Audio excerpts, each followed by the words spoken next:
प्रतिपक्ष के नेता हो, चाहे पूर्व मुख्यमंत्री अशोक गहलोत जी हो, चाहे प्रदेश कांग्रेस कमेटी के अध्यक्ष गोविंद सिंह जी डोटासरा हो, कोई बुनियादी बात पर, कोई नीति पर, सरकार के 2 साल के विकास पर, किसी बात पर बहस करने से बचते रहते हैं और बिना बात जुमले पर बात करने की एक तरह से इनकी आदत बन गई है। आज प्रतिपक्ष के नेता ने एक मर्यादाहीन बयान देकर इस लोकतांत्रिक पद्धति से चुने हुए मुख्यमंत्री आदरणीय भजन लाल जी के लिए बोलते हैं, वो BLS का मतलब है बेसलेस स्टेटमेंट।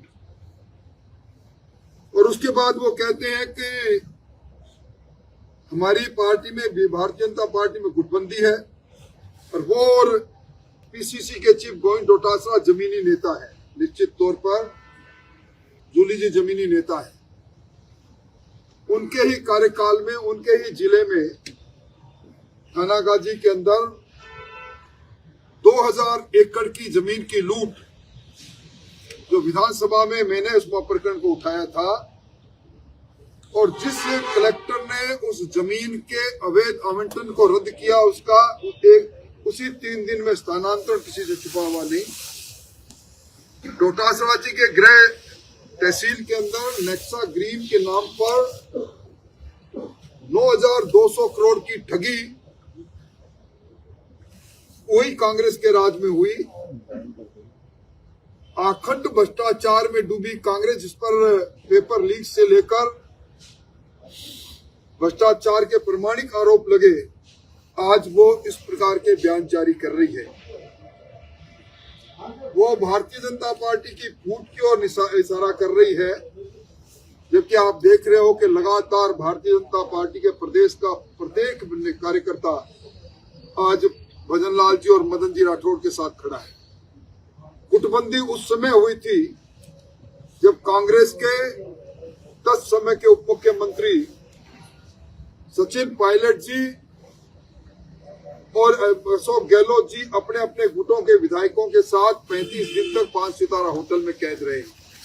मैं समझता हूं अच्छा रहे, विधानसभा आ रही है, इन 2 साल में राजस्थान की जो आधारभूत संरचनाओं में मजबूती आई है उस पर वो बात करें, बिजली पर, पानी पर बात करें, इस बात पर बात करें कि राजस्थान की GDP छलांग मारती हुई भजन लाल जी की डबल इंजन की सरकार में कैसे बढ़ गई, पर कैपिटा इनकम किस प्रकार अप्रत्याशित रूप से भारतीय जनता पार्टी के कालखंड में बढ़ी, कैपिटल एक्सपेंडिचर के नाम पर 27,000 करोड़ का खर्चा किस प्रकार पिछली कांग्रेस के समय के आखिरी बजट से इस बार ज्यादा खर्च किया गया, किसानों को किस प्रकार 40,000 करोड़ से ज्यादा का लोन दिया गया, किसानों के खाते में 9,000 रुपए किसान सम्मान निधि के जा रहे हैं, राजस्थान का नहरी तंत्र मजबूत होता जा रहा है, ERCP जो राम सेतु जल योजना है वो जमीन पर उतर रही है,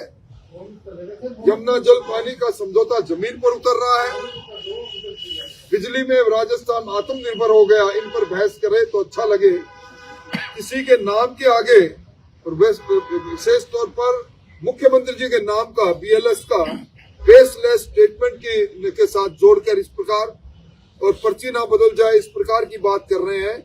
ये भारतीय जनता पार्टी है या साधारण कार्यकर्ता जो चाय बेचते थे बचपन में वो प्रधानमंत्री है, और निश्चित तौर पर हमारे मुख्यमंत्री जी अब गर्व से कहते हैं कि वो साधारण कार्यकर्ता थे, दरी बिछाने वाले कार्यकर्ता थे, और आज राजस्थान के सदर है, राजस्थान के मुख्यमंत्री है।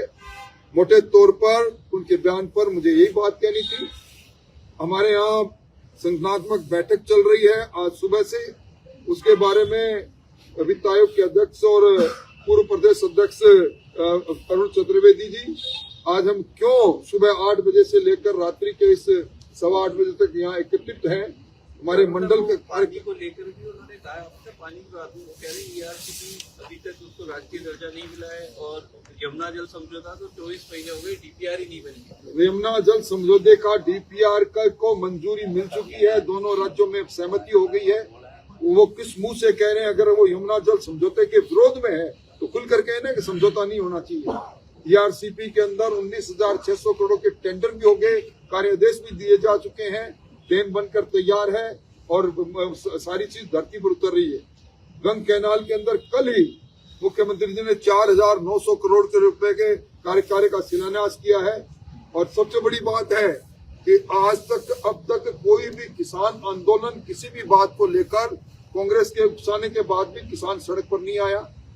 एक बड़ा आंदोलन कांग्रेस पार्टी जो गाल बजाने के अलावा कुछ करती नहीं, सरकार के विरुद्ध में नहीं कर सकी, इस बात को सिद्ध करती है कि सरकार से आवाम खुश है और कांग्रेस के साथ आज लोग खड़े नहीं। लेकिन कल गंगानगर कांग्रेस के जिलाध्यक्ष कह रहे थे कि वो सीएम साहब से मिलना चाहते थे, समय नहीं दिया रोकेदर कांग्रेस। उन्होंने जरूरी नहीं कि उन्होंने कोई समय मांगा हो, कब समय मांगा, किससे समय मांगा, और समय मांगे तो जरूरी है कि उन्हें जिस कुछ समय में अपनी व्यवस्था के अनुसार मिले। वो विधायक है, उनको कौन कहता है विधानसभा में मामले उठाए ना।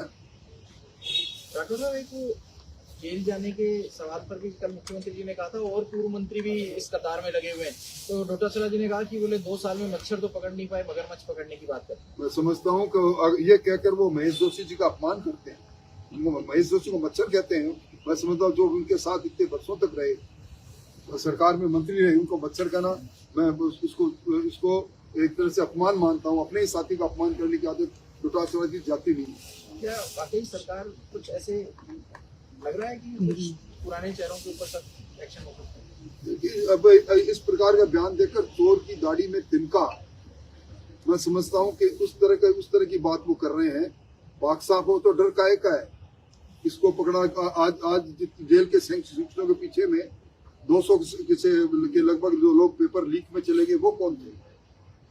इसलिए मैं समझता हूँ कि बुनियादी बातों पर बहस करे तो ज्यादा ठीक रहे और विधानसभा में बहस करे तो ज्यादा ठीक रहे। विधानसभा से बचते हैं, वहाँ तार्किक आधार पर बहस करते नहीं और यहाँ जुमलेबाजी करने का काम करते हैं। सवाल के जवाब में उन्होंने कहा कि अगर 400 पार आ जाती बीजेपी दिल्ली में, केंद्र में, तो पूरा संविधान बदल दिया जाता। मैं समझता हूँ कि जिस प्रकार का नैरेटिव उन्होंने कसने की कोशिश की है वो हिंदुस्तान की जनता जान चुकी है। उनके इस सारे नारे के बावजूद उनको ये याद नहीं कि अभी बिहार के चुनाव के अंदर कांग्रेस 242 के अंदर एक आंकड़े में सुनती रही, अपने गिरेबा में झांक ले तो ज्यादा।